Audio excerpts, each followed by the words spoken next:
The morning briefing at Blackwater Air Force Base was supposed to be routine. Colonel Marcus Thompson stood at the front of the packed auditorium, his weathered face grave as he addressed the assembled pilots, support crew, and intelligence officers. But what he was about to announce would shatter every assumption they held about courage, capability, and the quiet woman sitting in the back row who everyone thought they knew. Before we jump back in, tell us where you're tuning in from, and if this story touches you, make sure you're subscribed because tomorrow I've saved something extra special for you. Ladies and gentlemen, Thompson began, his voice cutting through the usual pre-mission chatter. 12 hours ago, Captain Michael Rodriguez's F-16 went down behind enemy lines. The pilot is alive, but rescue operations have been deemed impossible by every conventional unit we've consulted. He paused, letting the weight of those words settle over the room. What you're about to witness will challenge everything you think you know about what's possible when a life hangs in the balance. In the back row, Technical Sergeant Amanda Collins sat motionless, her fingers drummed silently on her notepad. For 18 months, she had endured the sideways glances, the protective suggestions, and the well-meaning advice about knowing your limitations. She smiled politely when colleagues insisted that women, especially women with her supposed sensitivity to heights, should stick to ground operations. She nodded graciously when supervisors assigned her to desk duties for her own safety. What none of them knew was that in less than 6 hours, she would be stepping out of an aircraft at 30,000 feet into hostile territory, armed with skills that existed so far beyond their comprehension that comparison was meaningless. The same woman they pitied for her natural feminine fear of heights was about to execute a rescue mission that would redefine the possible.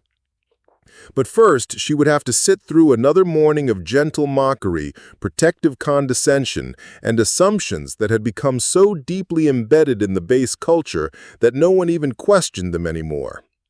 The irony was almost unbearable, but Amanda had learned long ago that the best cover for extraordinary capabilities was ordinary expectations. The morning sun cast long shadows across Blackwater Air Force Base as the day shift began filtering into the operations center. Staff Sergeant Derek Williams pushed through the double doors with his usual confidence, carrying a steaming cup of coffee and the kind of easy swagger that came from 8 years of helicopter rescue operations. Behind him, Technical Sergeant Ryan Foster and Airman First Class Jason Martinez followed, their conversation already focused on the day's training exercises. $20 says Collins finds a reason to skip the high-altitude simulation again today, Williams announced to the group of aircrew members gathering around the assignment board. His voice carried easily across the room, drawing knowing chuckles from several directions. I'm thinking of a mysterious equipment malfunction or sudden administrative emergency. Foster grinned, pulling out his wallet with theatrical enthusiasm. Make it 50. My money's on feminine intuition telling her the weather conditions are too dangerous. The comment triggered a fresh round of laughter from the assembled personnel, many of whom had heard variations of this conversation countless times over the past year and a half.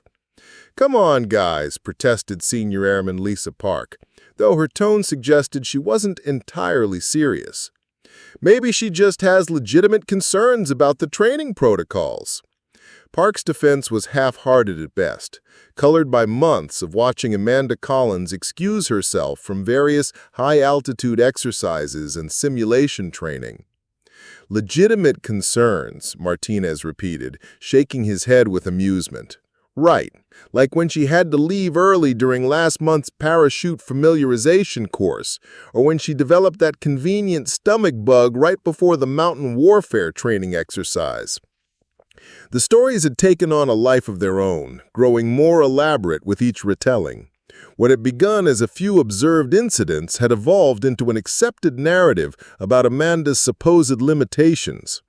Nobody questioned the pattern because it confirmed what they already believed about women in high-stress, high-altitude military operations. Master Sergeant Henderson approached the group, her senior rank commanding immediate attention. At 42, Henderson had seen more military politics than most of the younger airmen combined, and her opinion carried considerable weight throughout the operations center.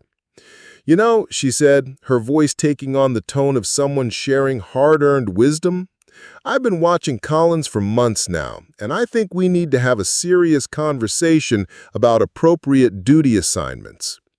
Williams leaned forward with interest. "What do you mean, Master Sergeant?" "I mean that some people have natural limitations that make certain types of operations unsuitable. Collins is a competent administrator, excellent with logistics and paperwork, but every time we try to include her in actual flight operations or high-altitude training, she finds creative ways to avoid participation." The group absorbed this assessment with the seriousness that Henderson's rank demanded. Her analysis seemed to provide official validation for what they had all observed informally. "It's not about being discriminatory," Henderson added quickly. "It's about putting people in positions where they can succeed, rather than setting them up for failure." "Exactly," Foster agreed, nodding vigorously. "No shame in knowing your limitations. Better to be honest about what you can handle than to put yourself and others at risk because you're trying to prove something." As if summoned by their conversation, Amanda Collins appeared in the doorway of the operations center. At 28, she moved with a quiet efficiency that had become her trademark around the base. Her uniform was impeccable, her bearing professional, and her expression revealed nothing of what she might have overheard. Several conversations paused as she entered, creating the kind of awkward silence that follows when people realize the subject of their discussion has arrived unexpectedly. "Morning, everyone," Amanda said evenly, her voice carrying no hint of discomfort despite the obvious tension in the room. She approached the assignment board with the same methodical precision that characterized all her interactions, pulling out a small notebook to review the day's scheduled activities. Williams cleared his throat, his earlier bravado slightly dimmed by Amanda's presence. "Hey, Collins, we were just discussing today's high-altitude training exercise. Pretty rough conditions up there. Might be better to sit this one out, given your sensitivity to elevation changes." Amanda looked up from her notebook, meeting his gaze directly. "I appreciate your concern, Derek, but I'm fully qualified for today's training requirements." Her response was professional and measured, giving no indication of irritation, despite the implication that she needed protection from routine military exercises. Henderson stepped forward with the authority that came with her senior rank. "Collins, I think we need to have a realistic conversation about optimal duty assignments. Your administrative skills are exceptional, and there's important work to be done that doesn't require exposure to high-altitude operations." "Master Sergeant," Amanda replied carefully, "my service record shows completion of all required training certifications. I'm prepared to participate in any assigned duties." The exchange was polite, professional, and completely missing the point. Amanda's qualifications were never in question from a technical standpoint.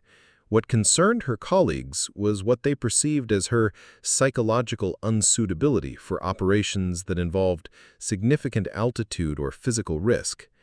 Her perfect scores on written examinations seemed irrelevant when weighed against her apparent pattern of avoiding practical application.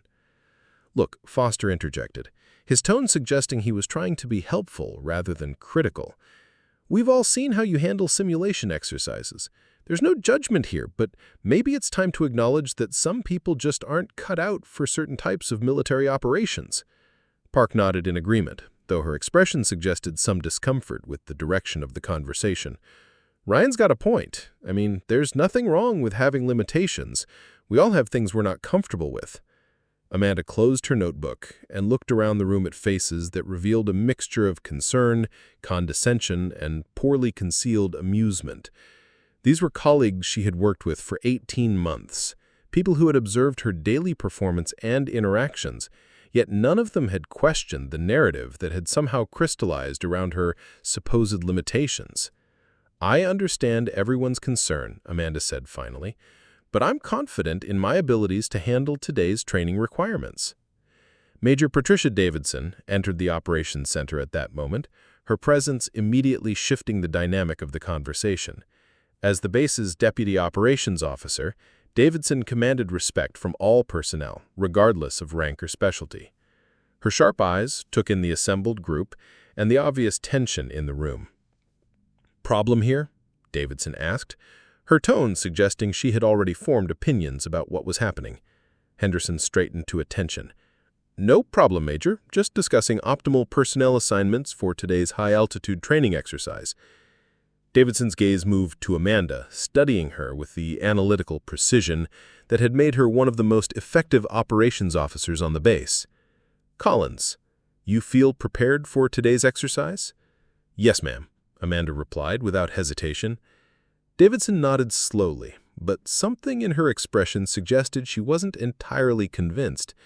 The Major had heard the talk around the base, had observed Amanda's pattern of avoiding certain types of training exercises, and had formed her own conclusions about appropriate duty assignments. "Very well," Davidson said after a moment's consideration, "but I want you paired with experienced personnel. Williams, you'll be her partner for today's simulation. Keep an eye on things and make sure safety protocols are followed precisely." The assignment was phrased as a standard safety measure, but everyone in the room understood the implication. Amanda was being assigned a babysitter, someone to watch for signs of the altitude-related difficulties that everyone assumed would manifest during high-stress exercises. Williams accepted the assignment with the confidence of someone who expected to spend the day managing a colleague's limitations rather than participating in actual training. "No problem, Major. I'll make sure everything goes smoothly." As the group dispersed to prepare for the day's activities, the conversations continued in smaller clusters.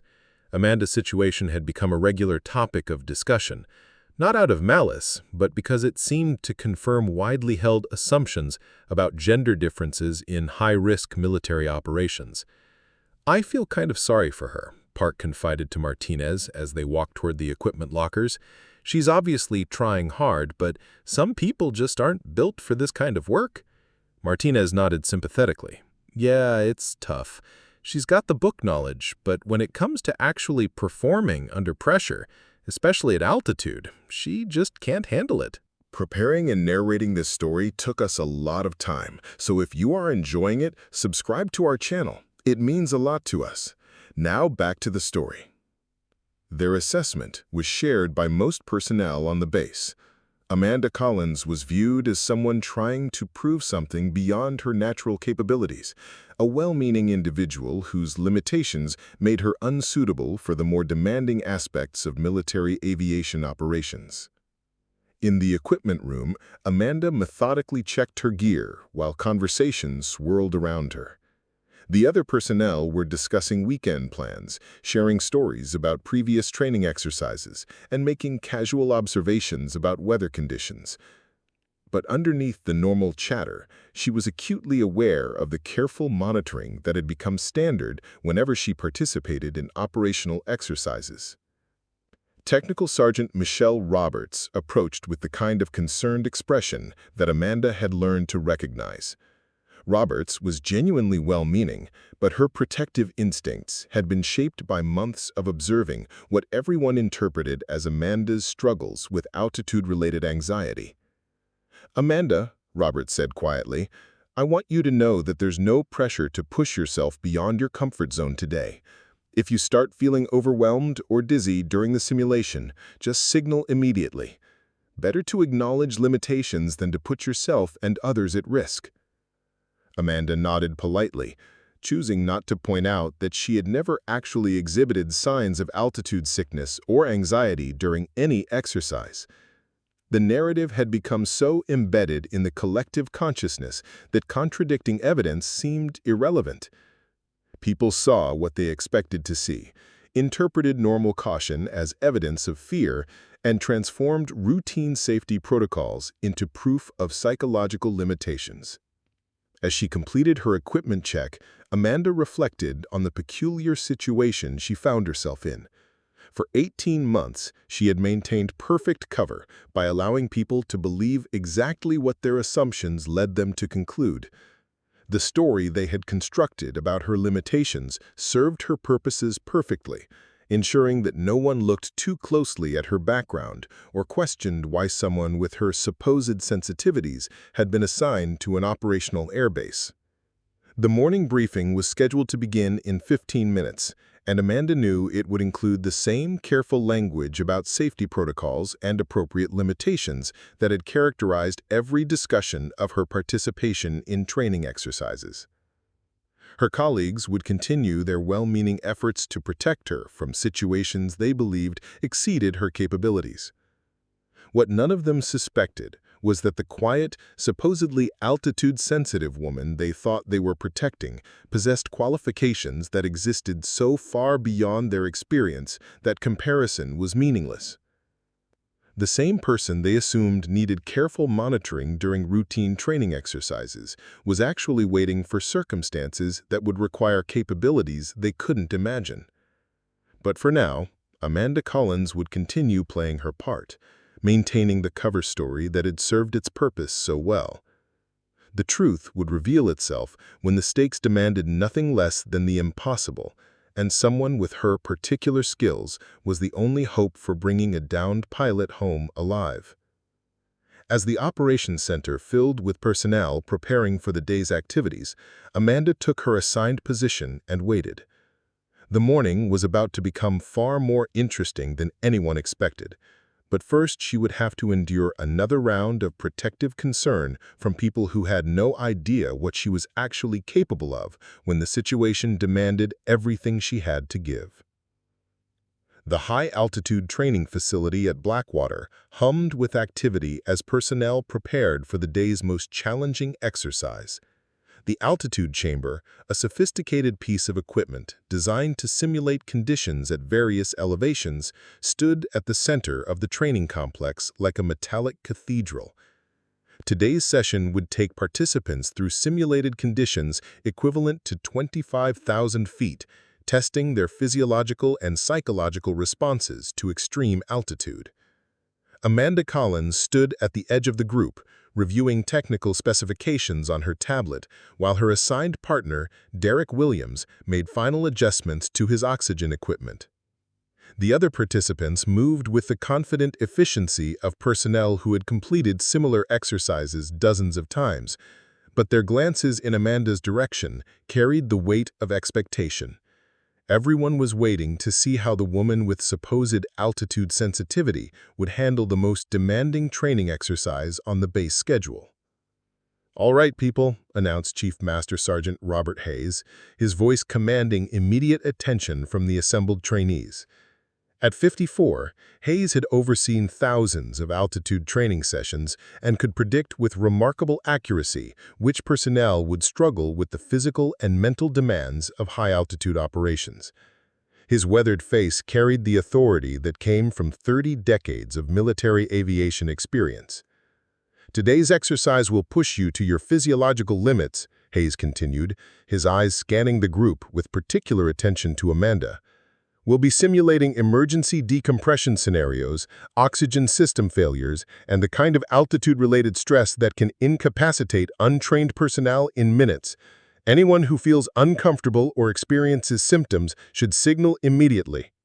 The briefing was standard protocol, but Amanda noticed how Hayes's gaze lingered on her during the safety warnings.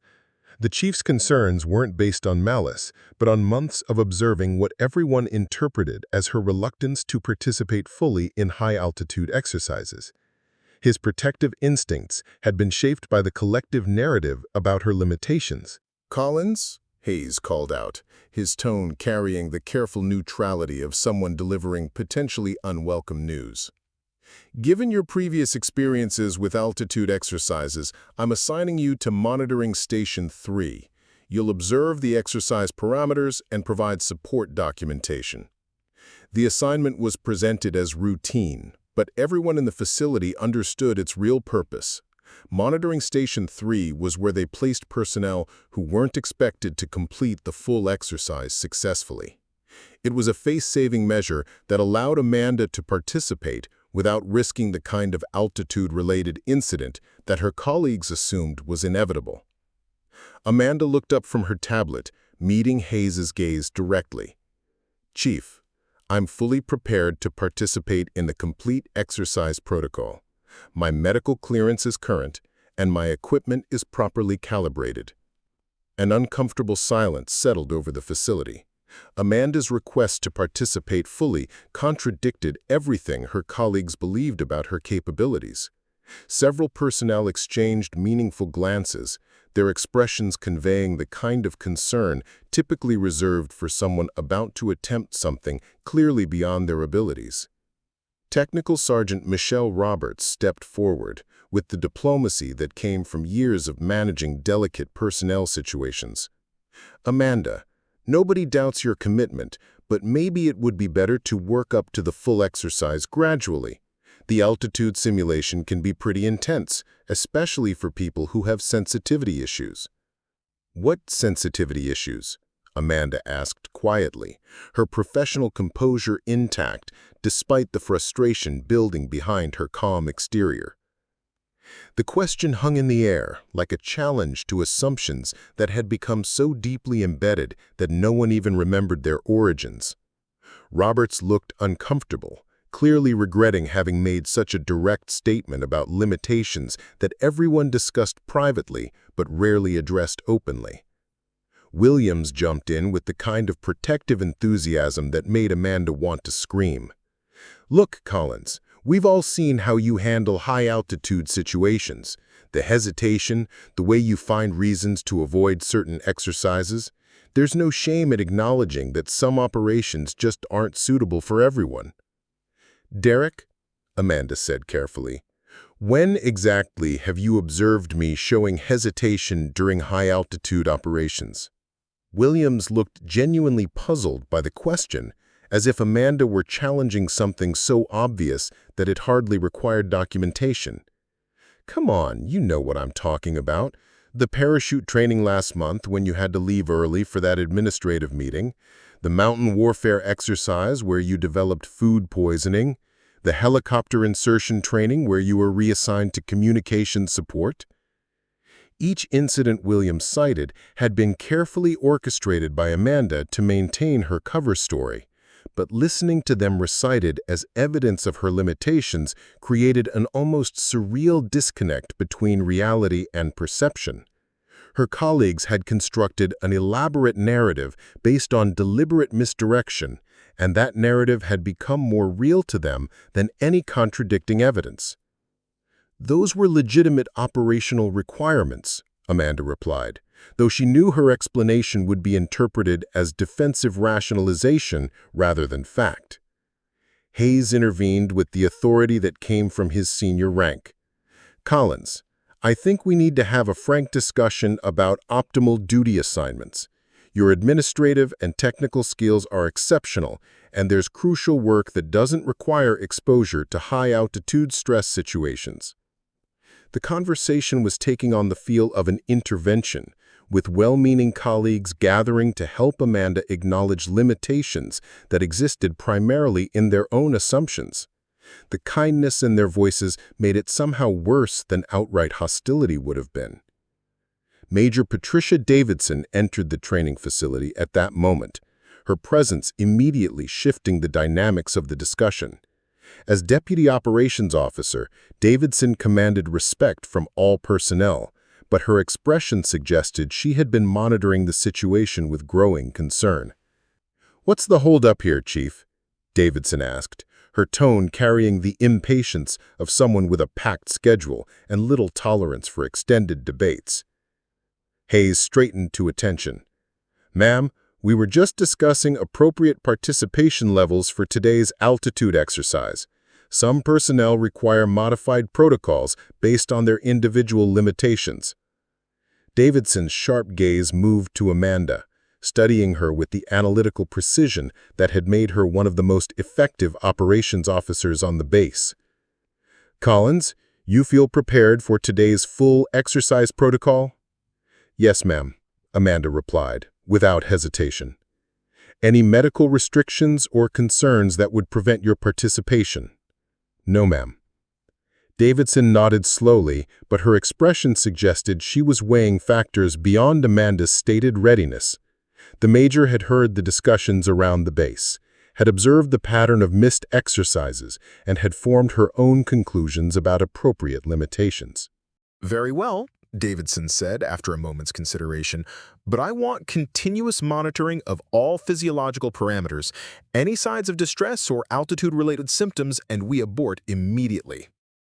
The compromise satisfied no one completely, but provided a face-saving solution that allowed Amanda to participate while ensuring multiple layers of protective oversight.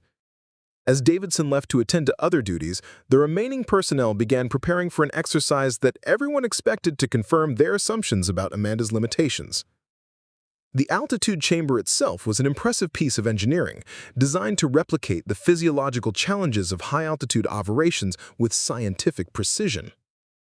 As the group entered the sealed environment, Amanda noted the sophisticated monitoring equipment that would track everything from oxygen saturation to stress hormone levels throughout the exercise. Remember, Hayes announced over the intercom system, we'll be ascending to simulated altitude gradually, but the final phase will replicate emergency decompression scenarios. Anyone experiencing symptoms should signal immediately. Williams positioned himself next to Amanda with the protective vigilance of someone expecting to provide emergency assistance. His concern was genuine, but based entirely on assumptions that had no basis in Amanda's actual capabilities. Just remember, he whispered, there's no shame in topping out if things get too intense.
Did you see how calm she was during the emergency phase? Park asked Roberts, her voice carrying the tone of someone sharing troubling observations. That kind of detachment isn't normal. Most people show some stress response during decompression scenarios. Exactly what I was thinking, Roberts replied. She was almost robotic in her responses, like she was running on pure training and willpower instead of natural reactions. That's a classic sign of someone fighting serious anxiety. Martinez nodded in agreement. Yeah, and did you notice how she kept checking her equipment during the calm phases? Obsessive monitoring behavior definitely indicates underlying fear about the altitude conditions. Amanda listened to their analysis with a mixture of amazement and frustration. Her perfect execution of emergency procedures was being interpreted as evidence of psychological problems. Her calm competence was viewed as suspicious rather than skilled. Every aspect of her superior performance was being recontextualized to fit the narrative of limitations that had somehow become accepted truth. Chief Hayes approached Amanda as she completed her post-exercise documentation, his expression carrying the weight of someone delivering difficult feedback. Collins, I want to commend you on completing today's exercise, but I also want to express some concerns about your approach to high-altitude operations. Amanda looked up from her paperwork, already knowing that whatever followed would bear no resemblance to the reality of what had just occurred. Chief? Your performance was technically flawless, Hayes continued, but your stress responses were concerning. The level of control you maintained during emergency scenarios suggests you're working extremely hard to manage altitude-related anxiety.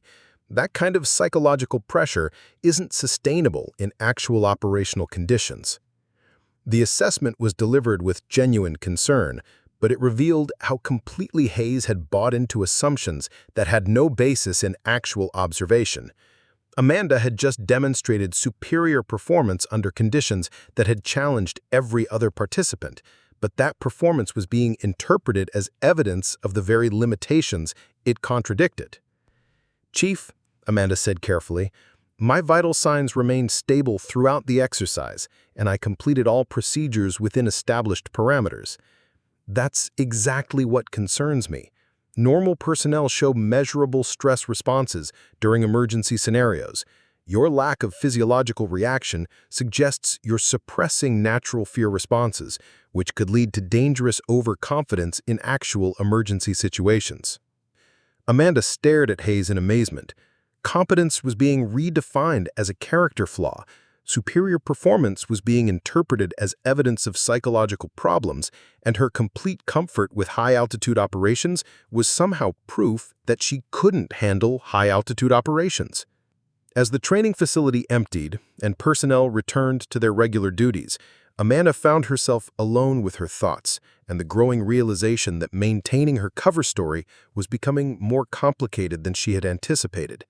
The narrative about her limitations had taken on such momentum that contradicting evidence only seemed to strengthen rather than weaken the assumptions. But as she gathered her equipment and prepared to leave the facility, she caught herself smiling slightly.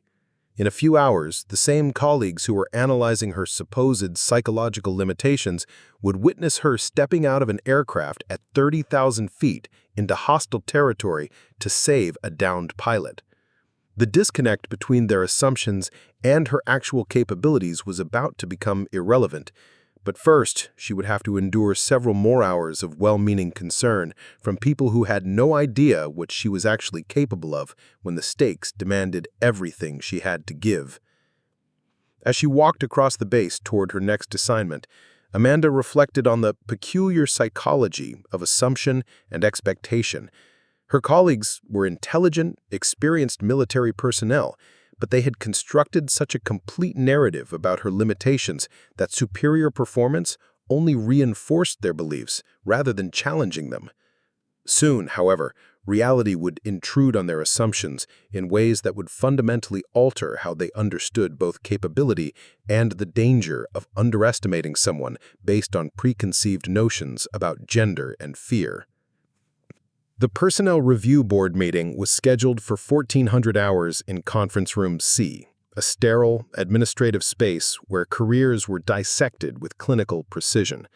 Amanda Collins sat in the hallway outside, reviewing mission reports on her tablet while waiting to be called before the board that would determine her future assignments at Blackwater Air Force Base.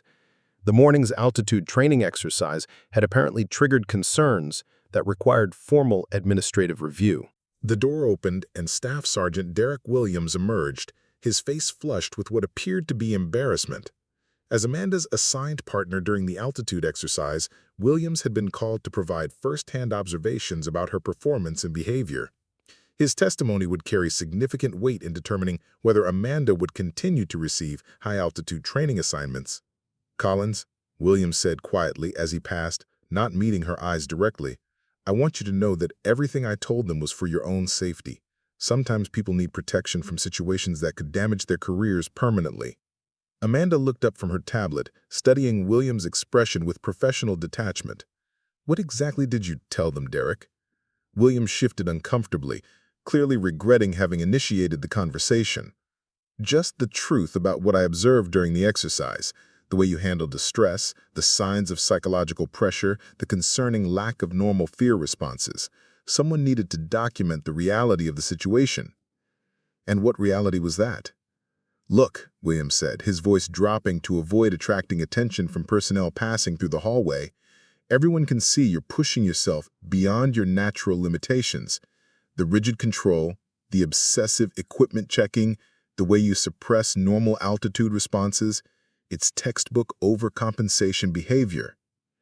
Amanda nodded slowly, beginning to understand how her superior performance had been reinterpreted through the lens of assumptions that had become unquestioned truth. "I see. And your recommendation to the board?" Williams looked genuinely pained by the question. "Ground duties, administrative support, logistics coordination, training documentation, important work that plays to your actual strengths instead of forcing you into situations where you're clearly struggling." The conversation was interrupted by the appearance of Senior Master Sergeant Janet Crawford, whose administrative role included coordination of personnel review proceedings. Crawford's 22 years of military service had made her an expert at managing delicate situations that required balancing individual career aspirations with operational safety requirements. "Collins," Crawford announced professionally, "the board is ready for your testimony." Amanda gathered in her materials and followed Crawford into the conference room, where 5 senior officers waited with the kind of expressions typically reserved for uncomfortable but necessary conversations. Colonel Thompson gestured toward a chair positioned to face the assembled board members, creating a formal atmosphere that suggested serious consequences hung in the balance. "Technical Sergeant Collins," Thompson began, his voice carrying the careful neutrality of someone delivering potentially career-altering decisions, "this board has been convened to review your recent performance in high-altitude training exercises and to determine appropriate future duty assignments." Major Davidson opened a thick folder containing documentation that appeared to span Amanda's entire service record at Blackwater. "We've reviewed your academic performance, which is exemplary, your technical knowledge assessments, which are outstanding, and your administrative contributions, which have been consistently excellent." The praise was delivered with the tone of someone building toward a significant qualification, and Amanda could sense the direction the conversation was heading. Her colleagues had constructed such a complete narrative about her limitations that superior performance in every measurable category was somehow insufficient to overcome assumptions about psychological unsuitability. "However," Davidson continued, "we've documented concerns about your responses to high-altitude operational scenarios. Multiple observers have noted behavior patterns that suggest underlying anxiety about elevation-related duties." Chief Hayes leaned forward with the authority that came from his extensive experience in training operations. "Collins, I want to be clear that nobody questions your commitment or your desire to contribute fully to base operations. But we have a responsibility to ensure that personnel are assigned to duties where they can succeed rather than situations that create unnecessary stress." Lieutenant Colonel Martinez, the base's senior medical officer, consulted her own set of documents before speaking. "I've reviewed the physiological data from yesterday's altitude chamber exercise, and while your vital signs remained within normal parameters, the psychological profile suggests concerning patterns." Amanda looked at Martinez with genuine curiosity. What psychological profile, ma'am? The pattern of rigid behavioral control under stress, the suppression of normal fear responses, and the obsessive monitoring of safety equipment all indicate someone working extremely hard to manage altitude-related anxiety. That level of psychological effort is not sustainable in actual operational conditions. The analysis was delivered with medical authority, but Amanda realized that Martinez was interpreting competence as pathology. Her calm performance under challenging conditions was being redefined as evidence of psychological problems that required intervention and limitation rather than recognition and utilization. Colonel Thompson shifted in his chair with the discomfort of someone delivering unwelcome news. Collins, the board's preliminary assessment is that your skills and experience would be better utilized in ground-based operations. Administrative coordination, logistics support, training documentation, all crucial functions that would allow you to contribute meaningfully without exposure to situations that appear to create significant stress. Sir, Amanda said carefully, may I ask what specific incidents have led to concerns about my performance in high-altitude operations? The question seemed to catch the board members off guard, as if Amanda were challenging something so obvious that it hardly required documentation. Davidson consulted her notes before responding.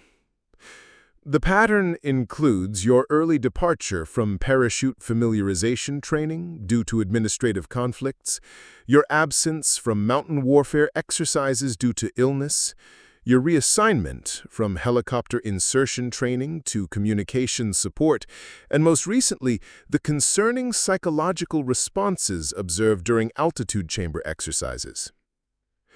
Each incident Davidson cited had been carefully orchestrated by Amanda to maintain her cover story, but listening to them presented as evidence of professional limitations created an almost surreal disconnect between intention and interpretation.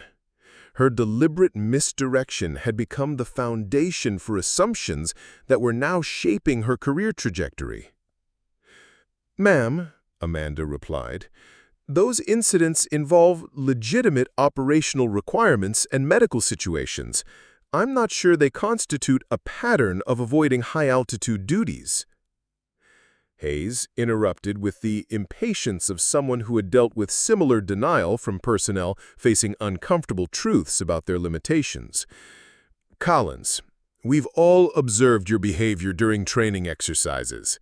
The hesitation, the anxiety responses, the way you find creative excuses to avoid full participation. There's no shame in acknowledging that certain types of operations aren't suitable for everyone." "When exactly have you observed hesitation or anxiety responses during my training participation?" Amanda asked, genuinely curious about what Hayes thought he had witnessed. The question created an uncomfortable silence, as board members realized they were being asked to provide specific evidence for assumptions that had become accepted truth through repetition rather than observation. Hayes looked to Williams, who had remained in the room to provide support testimony if needed.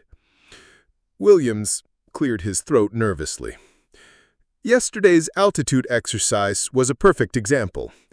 The way you monitored your equipment obsessively, the rigid control you maintained during emergency scenarios, the concerning lack of normal stress responses. Classic signs of someone fighting serious altitude anxiety." Amanda stared at Williams in amazement. Her perfect execution of emergency procedures was being presented as evidence of psychological problems.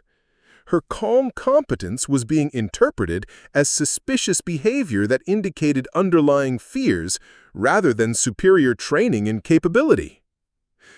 Lieutenant Colonel Martinez consulted her medical assessment documents before adding her professional opinion. From a medical perspective, the physiological data supports concerns about psychological stress management, Personnel who maintain rigid control under high-altitude conditions are often compensating for anxiety that could manifest unpredictably during actual operational scenarios. The medical interpretation transformed Amanda's superior performance into a liability, suggesting that competence itself was somehow evidence of unfitness for the duties she was performing flawlessly. The circular logic was breathtaking in its completeness. Colonel Thompson leaned forward with the expression of someone delivering a decision that had already been reached. Collins, the board's recommendation is immediate reassignment to ground-based administrative duties. Your technical skills are exceptional, and there is important work that doesn't require exposure to high-altitude stress situations. Sir, Amanda said, maintaining her professional composure despite the frustration building behind her calm exterior. I believe my performance record demonstrates competence in all assigned duties, including high-altitude operations. That's exactly what concerns us. Your performance is too controlled, too perfect. Normal personnel show measurable stress responses during challenging exercises. Your lack of physiological reactions suggests you're suppressing natural fear responses that could create dangerous situations if they manifest unexpectedly during actual operations. Amanda found herself in the impossible position of being penalized for superior performance that was being reinterpreted as evidence of psychological unfitness. Her colleagues had constructed such a complete narrative about gender-based limitations that contradicting evidence only strengthened their assumptions rather than challenging them. The meeting was interrupted by the appearance of Captain Jennifer Walsh, whose urgent expression suggested she was delivering time-sensitive information that couldn't wait for normal administrative protocols. Walsh whispered something to Colonel Thompson that caused his expression to shift from administrative concern to operational alertness. Gentlemen, ladies, we have a developing situation that requires immediate attention. This review will be suspended pending operational requirements. As the board members gathered their documents and prepared to leave, Amanda caught fragments of urgent conversation about aircraft emergencies, search and rescue operations, and the kind of crisis response that transformed routine administrative days into life-or-death operational scenarios. Major Davidson paused at Amanda's chair with an expression that suggested she was reconsidering the timing of the personnel review. Collins, report to Operations Center immediately. We may need all available personnel for emergency support functions. Amanda nodded and gathered her materials, but she couldn't help noticing the irony of the situation. The same board that had been discussing her unsuitability for high-altitude operations was now calling her to support an emergency that would likely require exactly the capabilities they believed she didn't possess. As she walked toward the operations center, Amanda passed groups of personnel who were discussing the developing crisis with the kind of urgent energy that characterized military bases during emergency response situations. Fragments of conversation revealed details about a downed aircraft, hostile territory, and rescue operations that were being deemed impossible by conventional units. Staff Sergeant Williams caught up with her in the hallway, his expression carrying the awkward combination of authority and uncertainty that came from someone who had just testified about a colleague's limitations.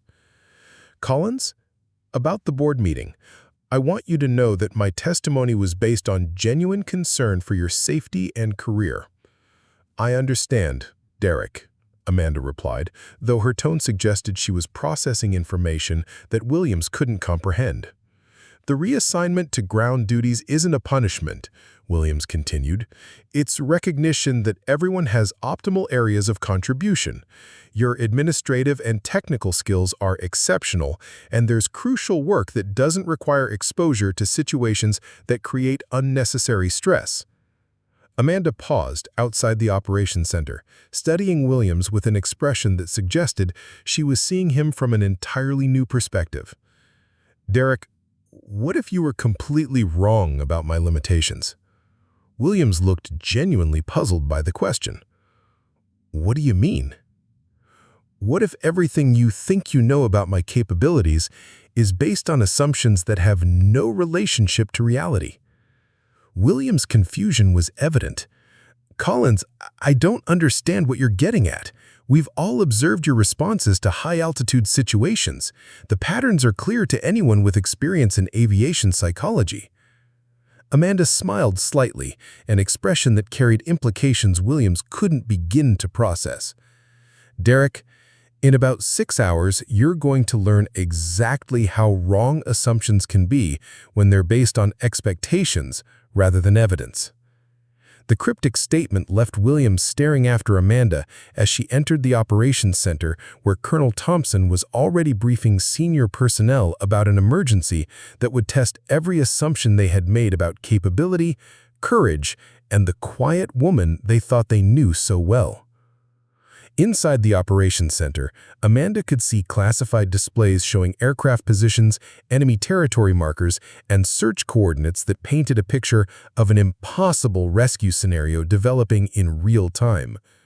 The same colleagues who had been discussing her unsuitability for high-altitude operations were about to discover that their understanding of everything was incomplete in ways they couldn't imagine. As she took her assigned position at a monitoring station, Amanda reflected on the peculiar psychology of assumption and institutional bias. Her colleagues were intelligent, experienced military professionals, but they had constructed such a complete narrative about gender-based limitations that superior performance was interpreted as evidence of psychological problems rather than exceptional capability. The developing crisis would soon render their assumptions irrelevant, but first Amanda would have to watch them struggle with an emergency that conventional wisdom suggested was beyond solution. The same people who had spent months protecting her from situations they believed exceeded her capabilities were about to witness her stepping into conditions that would challenge the most elite personnel in the military. But for now, she would maintain her cover and wait for circumstances that would require capabilities existing so far beyond their comprehension that the very concepts they used to understand military operations would prove inadequate to describe what was actually possible when someone with her background decided that a life was worth saving regardless of the odds. The operations center had transformed into a nerve center of controlled chaos, with personnel hunched over communication consoles while classified displays painted an increasingly grim picture of the situation developing 200 miles northeast of Blackwater. Colonel Marcus Thompson stood at the central command station, his weathered face illuminated by the red glow of emergency lighting that had been activated when the crisis reached Code Red status. "Ladies and gentlemen," Thompson announced, his voice cutting through the urgent chatter of radio communications and tactical planning.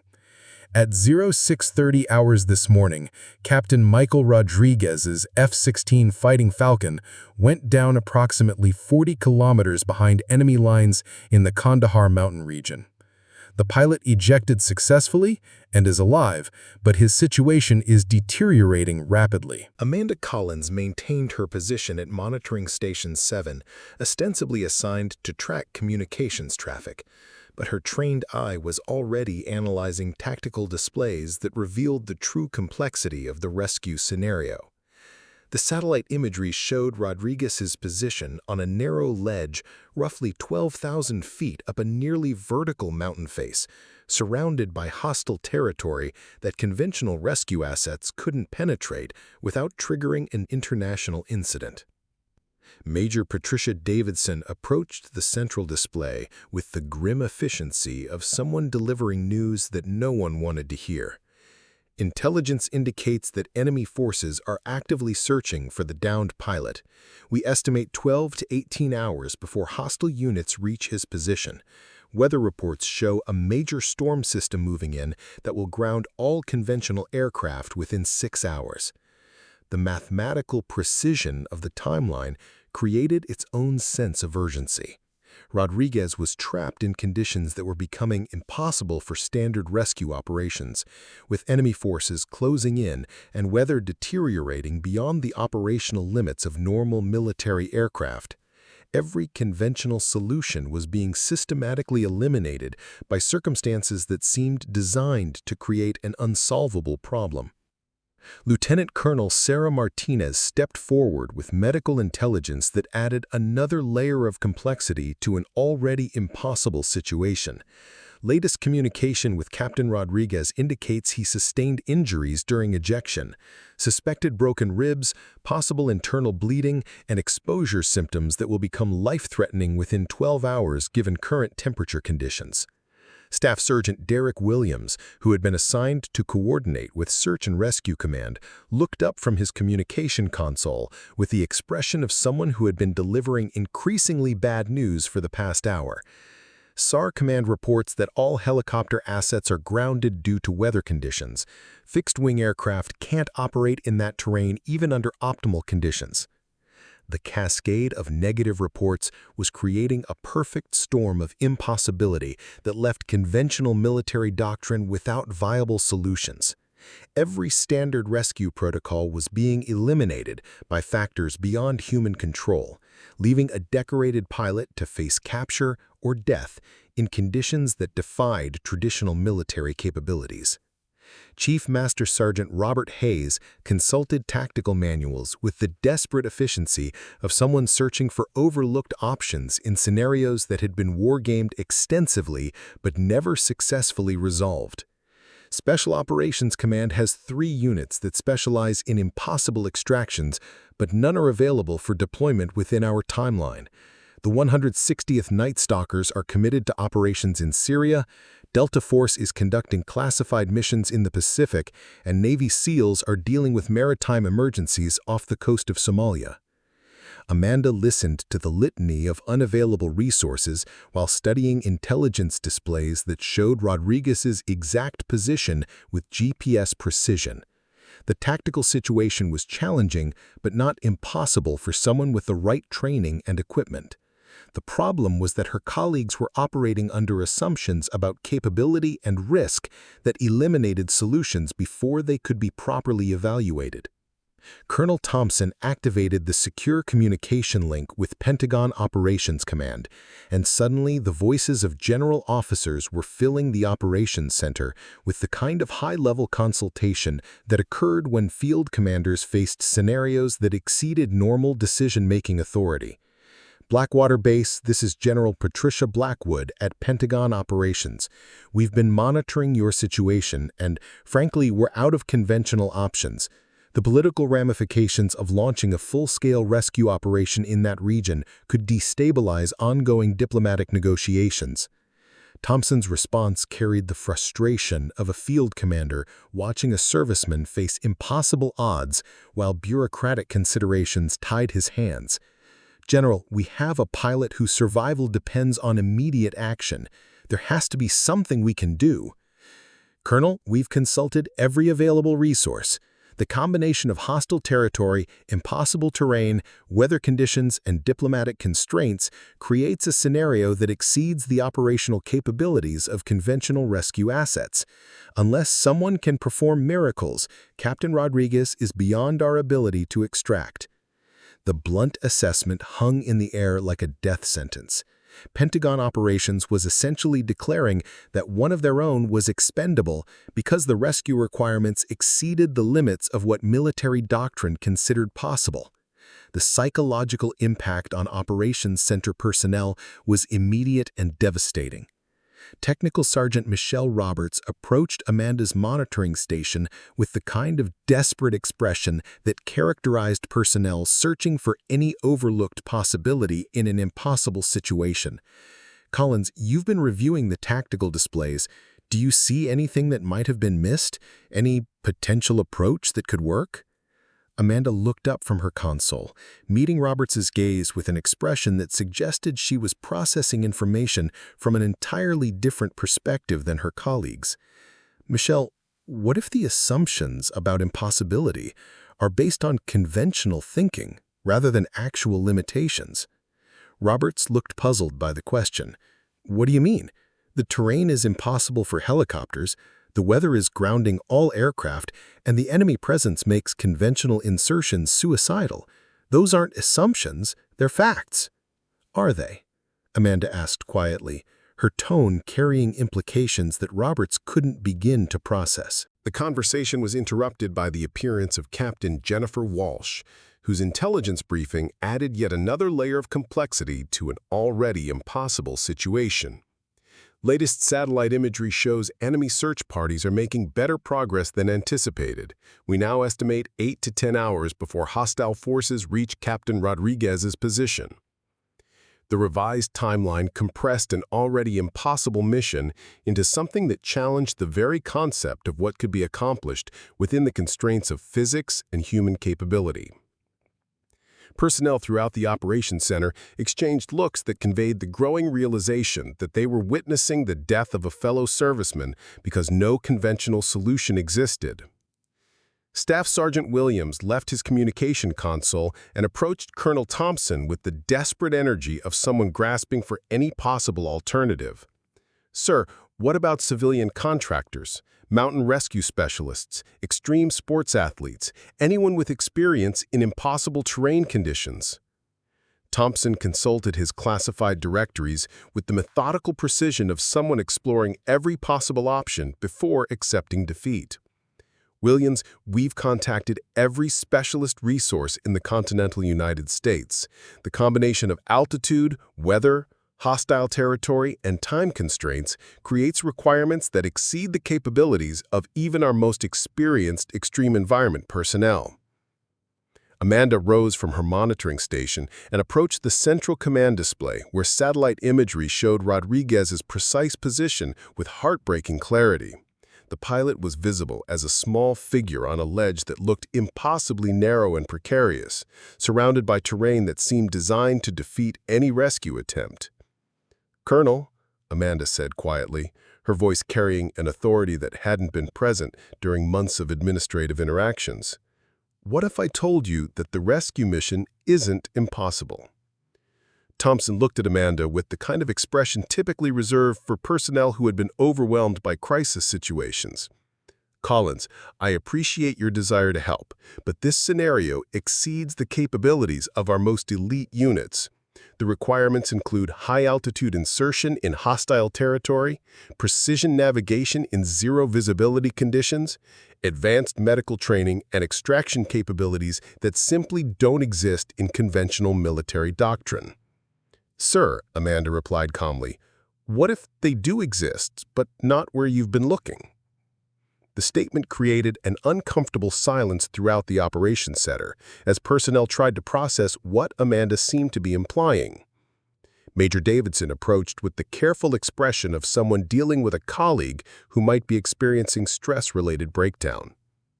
"Amanda," Davidson said gently, "I know you want to help, but this situation requires capabilities that exist only in the most classified special operations units, and none of those assets are available within our timeline." Amanda looked around the operations center at faces that reflected the tragic acceptance of failure in the face of impossible circumstances. Her colleagues were intelligent, experienced military professionals, but they were trapped by assumptions about capability that prevented them from recognizing solutions that existed outside conventional doctrine.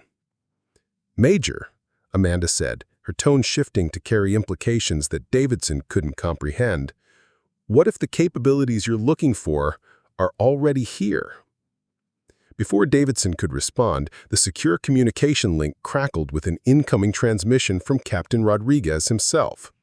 The pilot's voice was weak but determined as he provided real-time intelligence about his deteriorating situation. "Blackwater Base, this is Ghost Rider. I can see enemy searchlights approximately 2 clicks northeast of my position. Weather conditions are deteriorating rapidly. Visibility is near zero, and I am experiencing symptoms that indicate internal injuries. I estimate 4 to 6 hours before hypothermia becomes critical."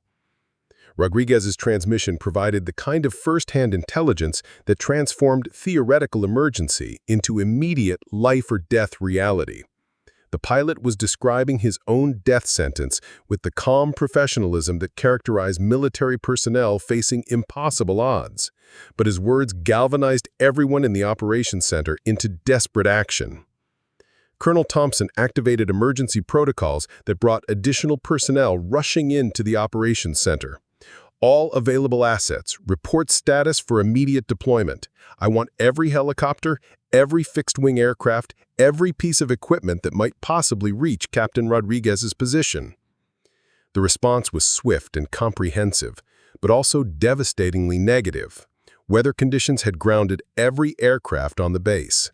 Terrain analysis confirmed that conventional insertion methods were impossible given the combination of altitude, enemy presence, and approaching storm systems. Medical assessment indicated that Rodriguez's injuries required immediate treatment that couldn't be provided through remote consultation. As reports of unavailable resources filled the operations center, Amanda made a decision that would shatter every assumption her colleagues had made about capability, courage, and the quiet woman they thought they knew. She approached Colonel Thompson's command station with the kind of calm determination that characterized personnel who had faced impossible odds before and discovered they weren't actually impossible. "Colonel," Amanda said, her voice carrying an authority that commanded immediate attention throughout the operations center, "I volunteer for the rescue mission." The statement created a silence so complete that the only sound was the electronic humming of classified equipment. Personnel stared at Amanda with expressions that ranged from confusion to concern to the kind of disbelief typically reserved for witnessing complete psychological breakdown under stress. Thompson's response reflected the assumption that Amanda was experiencing some kind of crisis-related fantasy about her own capabilities. "Collins, I appreciate your courage, but this mission requires specialized training that takes years to acquire. High-altitude parachute insertion, hostile territory navigation, combat medical training, extreme weather survival skills, capabilities that exist only in the most elite military units." Amanda met Thompson's gaze directly, her expression carrying implications that would fundamentally alter how everyone in the operations center understood both her background and the concept of the impossible rescue operation. "Colonel, what if I told you that I possess all of those qualifications and more?" The question hung in the air like a challenge to everything they thought they knew about the woman who had spent 18 months enduring their assumptions about gender-based limitations and fear of heights. Personnel throughout the operations center exchanged glances that conveyed growing confusion about what Amanda seemed to be implying. Major Davidson stepped forward with the diplomatic precision of someone managing a delicate personnel situation. "Amanda, we understand that crisis situations can create strong emotional responses, but this rescue mission requires capabilities that I possess," Amanda interrupted calmly, "along with equipment and authorization that none of you have seen because it's been classified above your security clearance levels." The statement transformed the atmosphere in the operations center, from tragic acceptance of failure to electric anticipation of revelation. Amanda Collins, the woman they had assumed was psychologically unsuited for high-altitude operations, was claiming capabilities that exceeded anything in conventional military doctrine. As Captain Rodriguez's situation deteriorated in real time and weather conditions eliminated the last conventional rescue options, Amanda prepared to reveal exactly what she was capable of when someone's life depended on accomplishing the impossible. The same colleagues who had spent months protecting her from situations they believed exceeded her capabilities were about to discover that their understanding of everything was about to change in ways they couldn't imagine. The secure storage facility beneath Blackwater's operations center had remained locked for 18 months, accessible only through biometric scanners and authorization codes that existed in classified Pentagon databases. As Amanda Collins approached the reinforced steel door, her fingerprint triggered systems that had been dormant since her arrival at the base, activating protocols that would fundamentally alter how everyone understood both her background and the concept of impossible rescue operations. Colonel Marcus Thompson stood behind Amanda with an expression of growing bewilderment as she navigated security measures that weren't supposed to exist in standard military facilities. The electronic lock system required retinal scanning, voice pattern recognition, and authorization codes that Thompson had never encountered in 30 years of military service.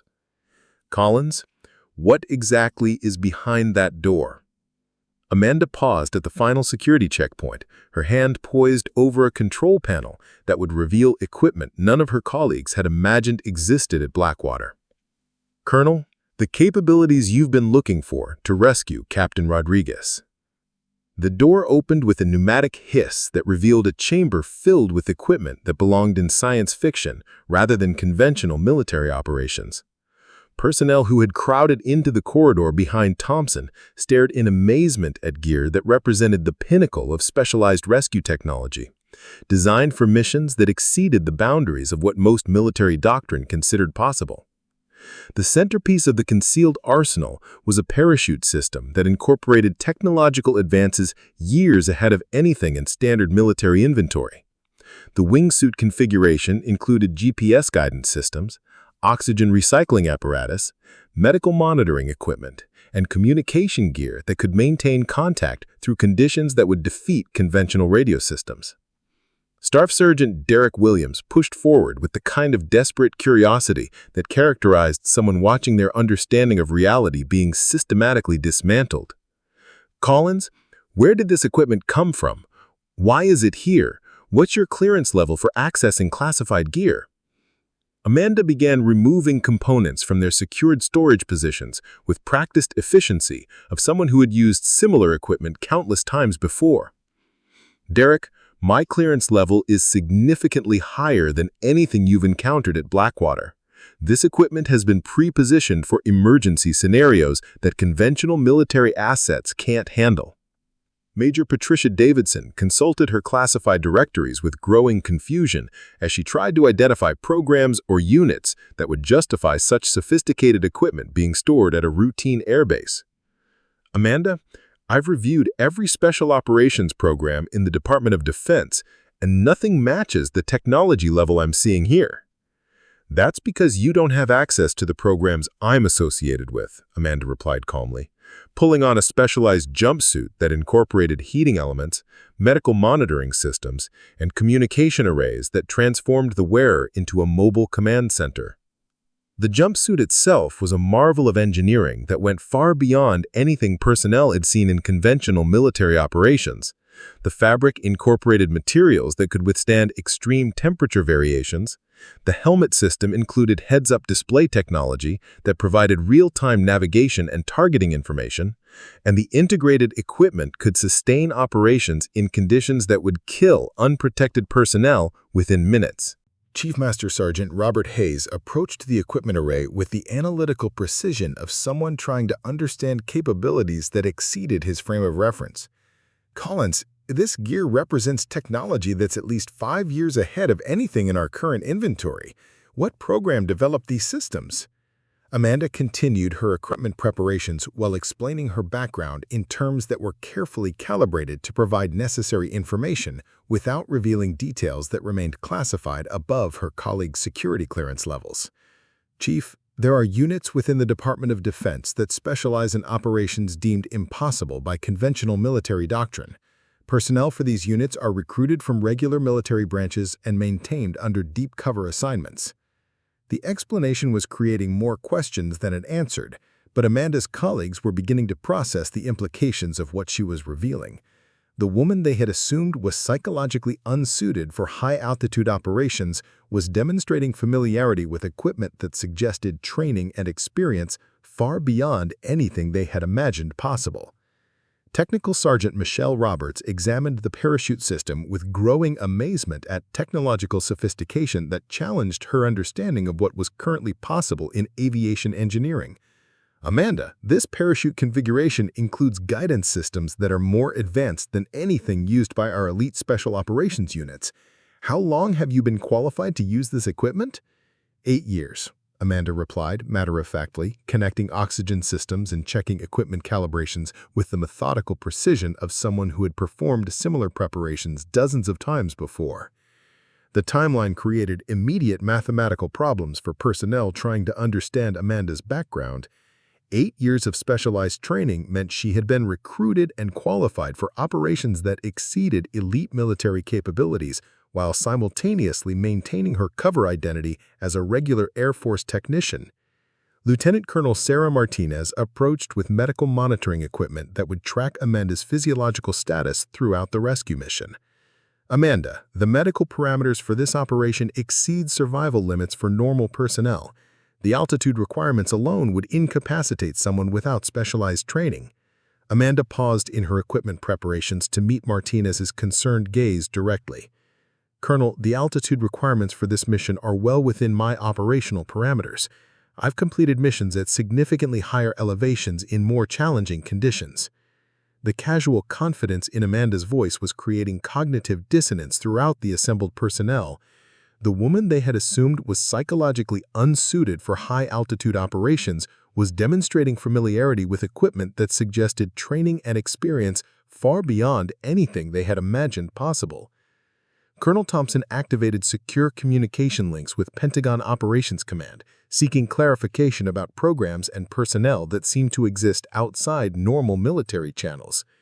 Pentagon Operations, this is Blackwater Base requesting immediate verification of classified personnel assignments and special access programs. The response came from General Patricia Blackwood herself, whose voice carried the careful precision of someone dealing with information that required the highest security protocols. Colonel Thompson, you are authorized to know that Technical Sergeant Collins possesses qualifications and mission experience that are classified at levels requiring immediate operational implementation without detailed briefing. Thompson's expression revealed someone processing information that challenged fundamental assumptions about military organization and capability. General, are you saying that Collins has been operating under deep cover at my base for 18 months? Colonel, Sergeant Collins has been pre-positioned at Blackwater for exactly the kind of emergency scenario you're currently facing. Her qualifications include capabilities that exceed anything in conventional military doctrine, and her mission authorization includes emergency deployment without standard command approval processes. The Pentagon confirmation was transforming Amanda's colleagues' understanding of both her background and the rescue mission that had seemed impossible moments earlier.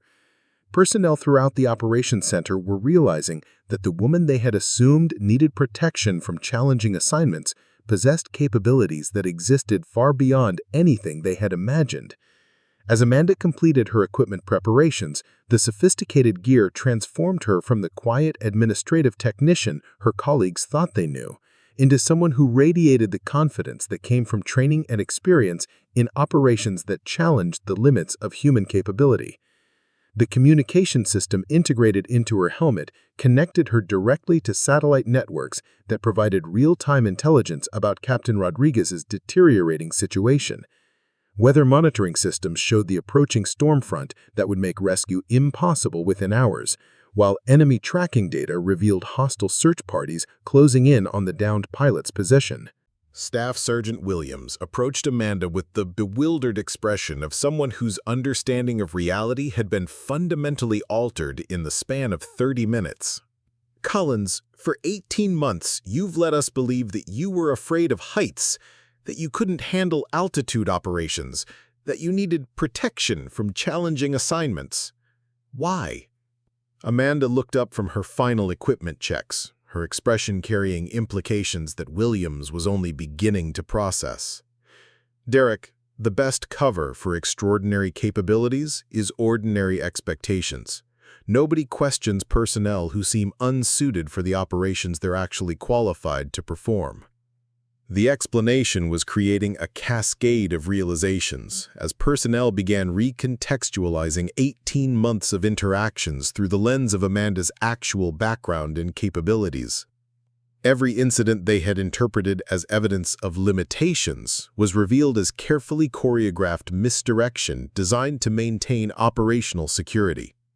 Major Davidson consulted classified communication channels that were providing real-time updates about Amanda's authorization levels and mission parameters. Amanda, I'm receiving confirmation that you're authorized for immediate deployment with Pentagon-level mission approval. Your operational designation is... I don't have clearance to see your operational designation. The security restrictions were revealing the extent to which Amanda's actual role existed outside normal military channels. Her colleagues were being granted just enough information to support the rescue mission, without compromising operational details that remained classified above their access levels.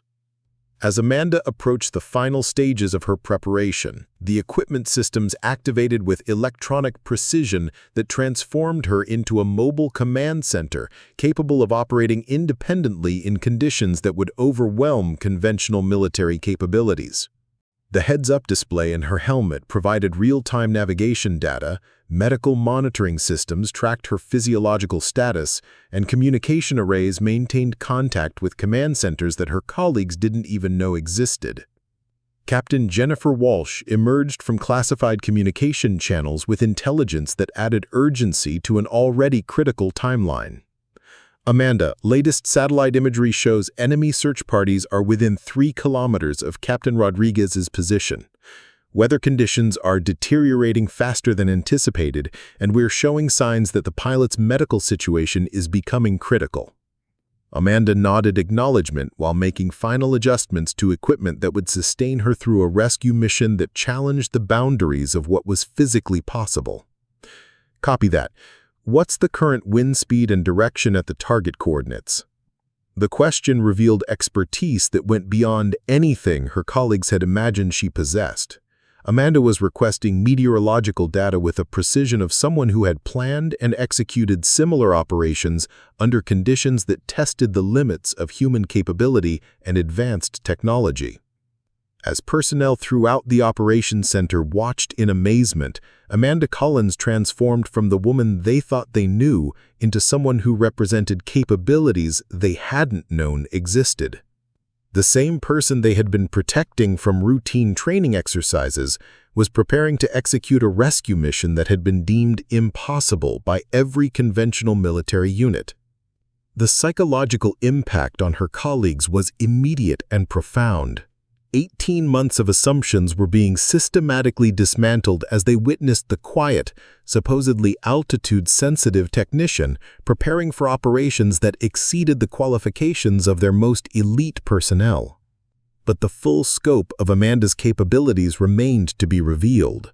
As she prepared to step out of an aircraft at 30,000 feet into hostile territory, under conditions that challenged the limits of survival itself, her colleagues were about to discover that their understanding of what was possible had been limited not by reality, but by their assumptions about who could accomplish the extraordinary when lives hung in the balance. The rescue mission that would save Captain Rodriguez was about to demonstrate that the most dangerous assumption in military operations wasn't underestimating the enemy, but underestimating the capabilities of personnel whose extraordinary qualifications were hidden behind ordinary expectations and the persistent myths about what women could accomplish when the stakes demanded nothing less than the impossible. The C-130 Hercules transport aircraft climbed steadily through the storm clouds at 28,000 feet, its massive engines straining against atmospheric violence that had grounded every other aircraft in the region. Inside the cargo bay, Amanda Collins made final preparations for a rescue mission that existed beyond the boundaries of what her colleagues had believed possible, while outside the reinforced windows, lightning illuminated a landscape of peaks and valleys that stretched endlessly toward the horizon. Colonel Marcus Thompson monitored the mission from the aircraft's command center, his expression revealing someone whose understanding of military capability had been fundamentally altered in the past 4 hours. The sophisticated communication equipment linking the aircraft to Pentagon Operations Command, Blackwater Base, and classified satellite networks provided real-time intelligence about the deteriorating situation on the ground, where Captain Miguel Rodriguez waited for a rescue that conventional military doctrine declared impossible. "Guardian Angel, this is Overwatch," came the voice of General Patricia Blackwood through encrypted communication channels that existed outside normal military networks. Latest satellite imagery shows enemy search parties have reached the base of the target mountain. You have an estimated 90-minute window before hostile forces reach Captain Rodriguez's position. Amanda's response carried the calm professionalism of someone who had executed similar missions under equally challenging conditions.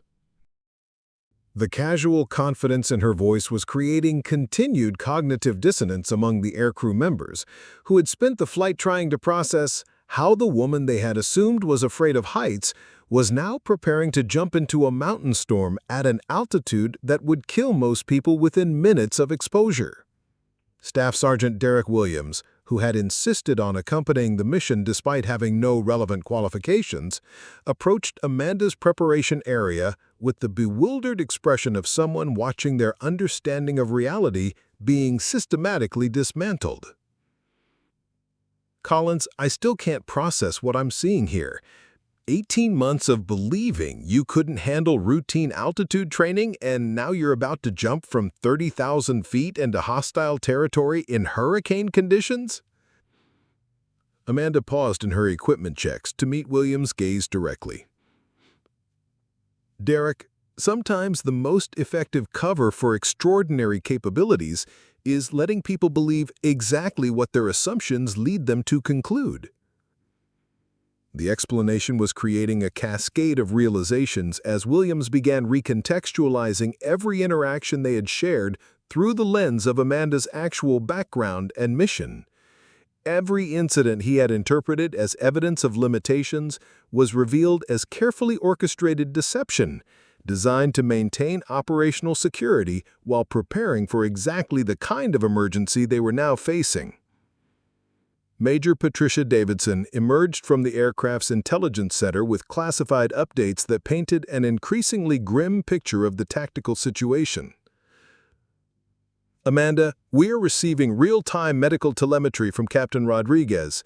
His core body temperature is dropping faster than anticipated, and blood loss indicators suggest internal injuries are more severe than initially assessed.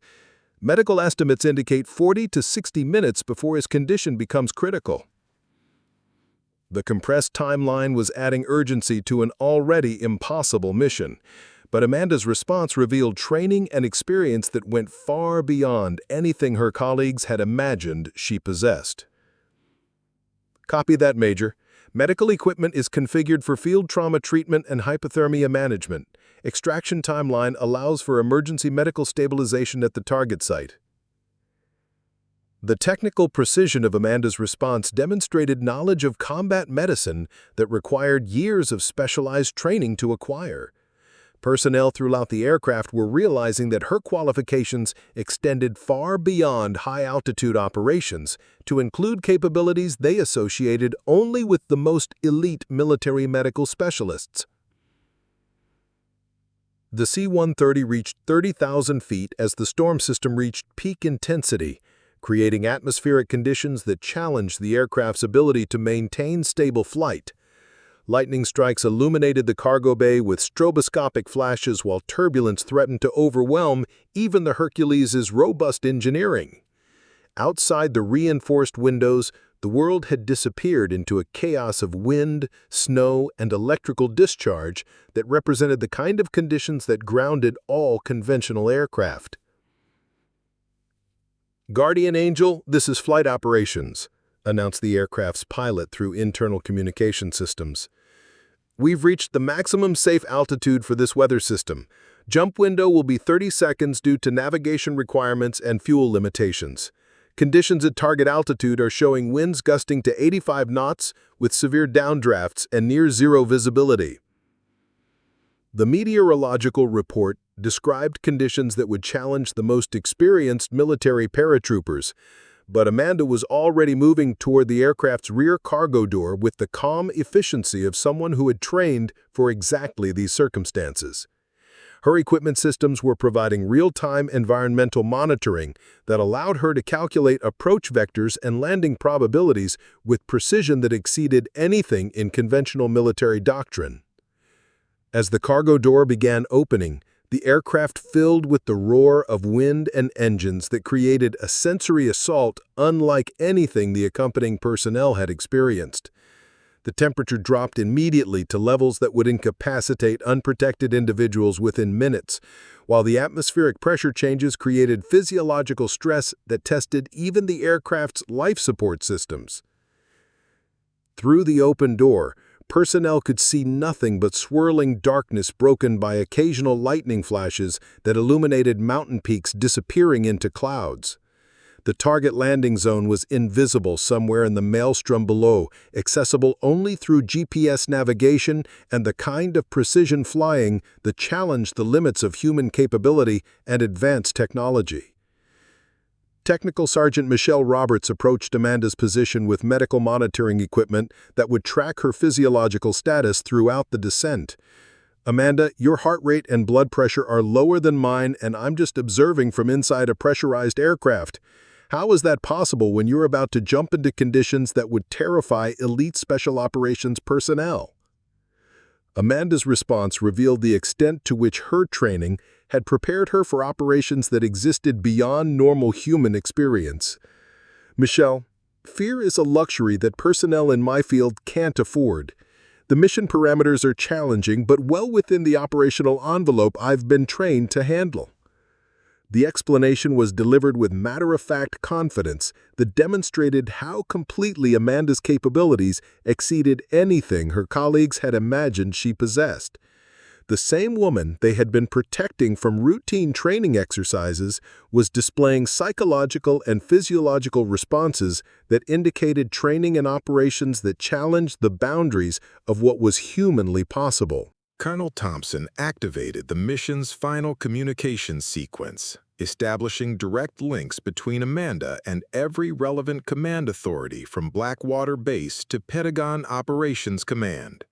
"Guardian Angel, you are cleared for immediate deployment. All tracking systems are active, medical monitoring is online, and extraction assets are standing by for mission completion." Amanda moved to the edge of the cargo door where hurricane-force winds tried to tear her from the aircraft before her planned departure. The sophisticated equipment systems integrated into her gear provided heads-up display information that transformed the chaos below into navigable terrain with precision approach vectors calculated in real time. "Overwatch, Guardian Angel," she transmitted through communication systems that could maintain contact through conditions that would defeat conventional radio equipment. "Beginning final approach sequence. Target coordinates are locked, medical equipment is configured for field trauma treatment, and extraction timeline is confirmed." The technical precision of her transmission demonstrated familiarity with classified communication protocols that existed outside normal military channels. Personnel throughout the aircraft were witnessing someone whose background included training and experience that they had known existed in any military organization. As Amanda prepared for deployment, the storm system reached peak intensity, with lightning strikes that created electrical discharges visible for hundreds of miles. The atmospheric violence was so severe that meteorological monitoring stations were registering readings that exceeded their measurement capabilities, creating conditions that challenged not only human survival, but the physical limits of the equipment designed to protect personnel during extreme operations. "Guardian Angel, be advised that weather conditions are now showing Category 6 storm characteristics," announced General Blackwood through encrypted channels. "You are authorized to abort if conditions exceed safe operational parameters." Amanda's response carried implications that her colleagues were only beginning to process. "Overwatch, Category 6 conditions are within my qualified operational envelope, proceeding with the mission as planned." The statement revealed training for operations that exceeded anything in conventional military classification systems. Category 6 conditions were theoretical designations that existed only in the most classified special operations manuals, representing atmospheric violence that challenged the limits of what advanced technology could overcome. Without further hesitation, Amanda stepped into the void. The initial seconds of her descent defied everything that physics suggested should happen to a human being exposed to such conditions. Instead of falling uncontrollably through the storm, Amanda was flying, using advanced wingsuit technology and her own training to navigate through atmospheric chaos with precision that seemed to violate the laws of aerodynamics. Through her helmet's heads-up display, personnel monitoring her descent could observe her progress toward target coordinates with accuracy that exceeded the capabilities of guided munitions. Her physiological monitoring showed stress levels that remained within normal parameters, despite exposure to conditions that would incapacitate most people within seconds. "Guardian Angel, this is Overwatch," came General Blackwood's voice through communication systems that were somehow maintaining clear contact despite the electromagnetic interference generated by the storm. "Your descent profile is showing navigation precision that exceeds our modeling parameters. How are you maintaining course accuracy in these conditions?" Amanda's response came through clearly despite her terminal velocity descent through hurricane-force winds and electrical discharge. "Overwatch, terrain navigation is being managed through integrated GPS systems and visual recognition protocols. Landing zone acquisition is confirmed at the current descent rate." The technical sophistication of her navigation was revealing training in systems and procedures that existed years ahead of anything in standard military inventory. Personnel monitoring her descent were witnessing someone whose qualifications included technological capabilities they hadn't known were currently possible. As Amanda disappeared into the storm clouds below, her colleagues remained stunned by what they had witnessed. The woman they had assumed couldn't handle routine altitude training had just executed a deployment into conditions that challenged the most advanced military technology and training in existence. But the full scope of her capabilities remained to be demonstrated. Somewhere in the darkness below, Captain Rodriguez waited for a rescue that conventional military wisdom had declared impossible, while hostile forces closed in on his position and weather conditions continued to deteriorate beyond the operational limits of normal military aircraft. Amanda Collins was about to prove that the most dangerous assumptions in military operations involved underestimating what became possible when someone with extraordinary training, advanced technology, and unwavering determination decided that a fellow serviceman's life was worth risking everything to save. The impossible rescue mission was just beginning, and her colleagues were about to discover that their understanding of human capability had been limited not by physics or training, but by their assumptions about who could accomplish the extraordinary when the stakes demanded nothing less than redefining the possible. The Operations Center at Blackwater Air Force Base erupted in controlled celebration as Amanda Collins' voice crackled through encrypted communication channels with the words everyone had hoped to hear, but few had believed possible. "Overwatch, this is Guardian Angel. Mission accomplished. The package is secure, medical treatment is in progress, and extraction is confirmed for 23 minutes. Captain Michael Rodriguez was alive, stabilized, and safely extracted from terrain that conventional military doctrine had declared inaccessible.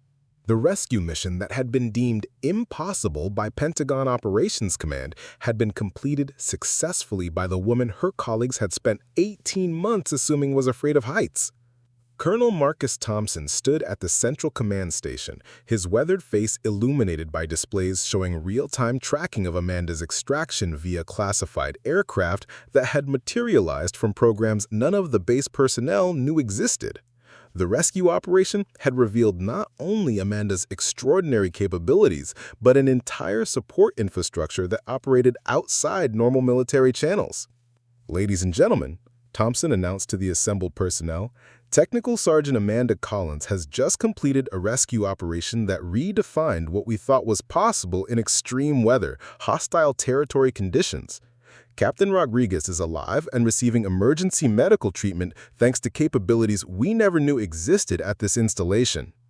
The formal acknowledgement of Amanda's success was creating ripple effects throughout the base as personnel processed the implications of what they had witnessed.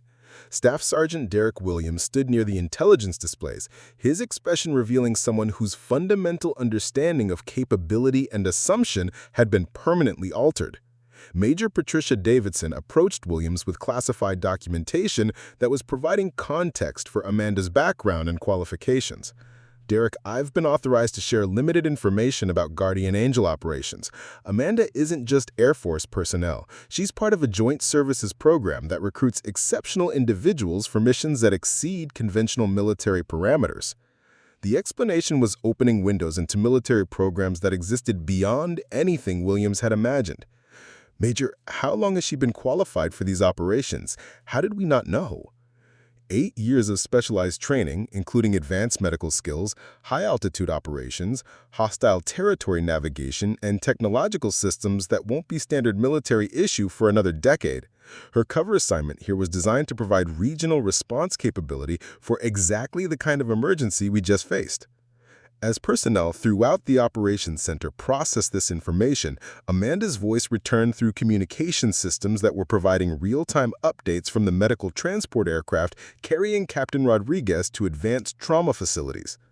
Overwatch, medical assessment shows the package has stabilized. Estimated full recovery with appropriate treatment. Mission parameters exceeded expectations. General Patricia Blackwood's response came through Pentagon communication channels that had remained active throughout the rescue operation. Guardian Angel, outstanding mission execution. Your performance exceeded every modeling parameter we had for operations under those conditions. Recommend you for immediate commendation and continued operational status. But Amanda's response carried implications that would fundamentally alter how her colleagues understood both her background and their own assumptions about capability and limitation. Overwatch, mission success was enabled by advanced training, superior equipment, and the kind of determination that becomes possible when someone's life depends on accomplishing what others consider impossible. Technical Sergeant Michelle Roberts approached the communication station with questions that reflected the broader confusion among base personnel about what they had witnessed. Amanda, can you explain how you maintained such precise navigation during descent through Category 6 weather conditions? The atmospheric interference alone should have made GPS guidance impossible. Amanda's response revealed the extent to which her qualifications exceeded anything in conventional military training. Michelle, the navigation systems integrated into Guardian Angel equipment include redundant guidance protocols that function independent of GPS satellites. The technology exists several generations ahead of current military inventory. The technical explanation was creating more questions than answers as personnel tried to understand how someone they had worked alongside for 18 months possessed access to technology and training that seemed to belong in science fiction rather than current military operations. Chief Master Sergeant Robert Hayes consulted classified databases that were providing limited information about programs and personnel classifications that had remained hidden throughout Amanda's assignment at Blackwater. Collins, the documentation I'm seeing indicates your actual rank and qualifications are classified above my access level. What exactly should we be calling you? Amanda's response came with a slight laugh that carried implications her colleagues were only beginning to process. Chief, my military designation is Staff Sergeant Amanda Collins, United States Air Force, assigned to Joint Special Operations Command under the Emergency Response Integration Program. But for the past 18 months, I've been grateful to work alongside personnel who challenged me to maintain perfect cover by never questioning their assumptions. The gentle irony in her voice highlighted the psychological dynamics that had enabled her deception to remain perfect for 18 months. Her colleagues' assumptions about gender-based limitations had been so complete that superior performance was interpreted as evidence of psychological problems rather than exceptional capability. Lieutenant Colonel Sarah Martinez emerged from medical monitoring stations with physiological data that defied normal human parameters. Amanda, your stress indicators throughout the entire rescue operation remained lower than most personnel experienced during routine training exercises. How is that possible for someone operating under conditions that exceeded survival limits? Colonel, fear and stress are luxuries that personnel in my field can't afford. The mission parameters were challenging but well within the operational envelope I've been trained to handle. The real challenge was maintaining cover for 18 months while listening to colleagues discuss limitations that existed only in their assumptions.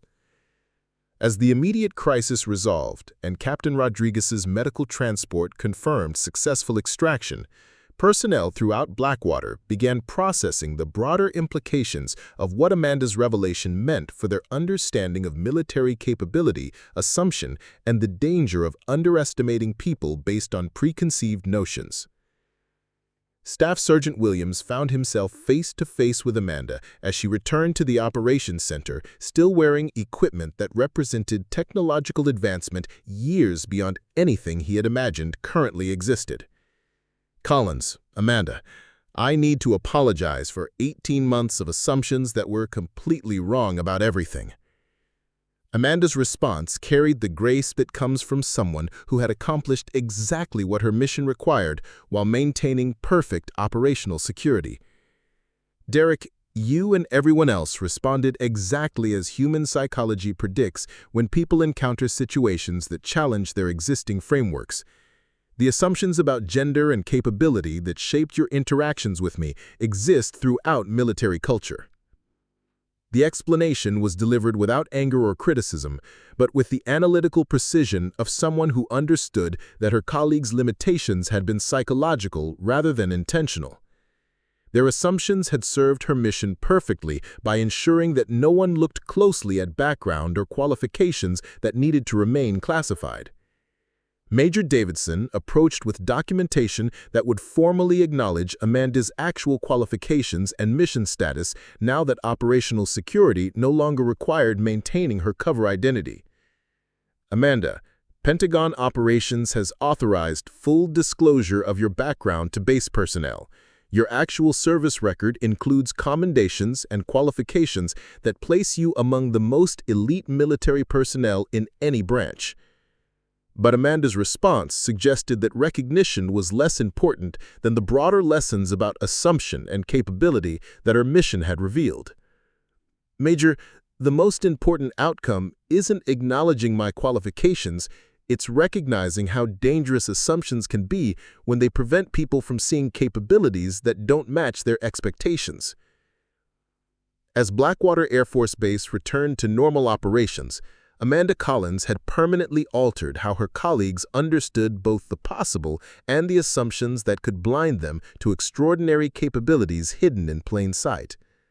The woman they had pitied for her supposed fear of heights had demonstrated that the most limiting factor in human achievement wasn't physics or training, but the assumptions people made about who could accomplish the extraordinary when lives hung in the balance.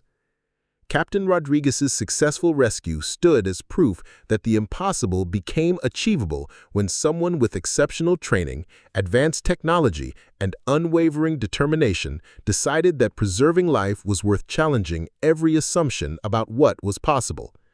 And in military installations around the world, personnel began questioning their own assumptions about the quiet colleagues whose true capabilities might exceed everything they thought they knew about human potential and the courage to act when the stakes demanded nothing less than redefining the possible.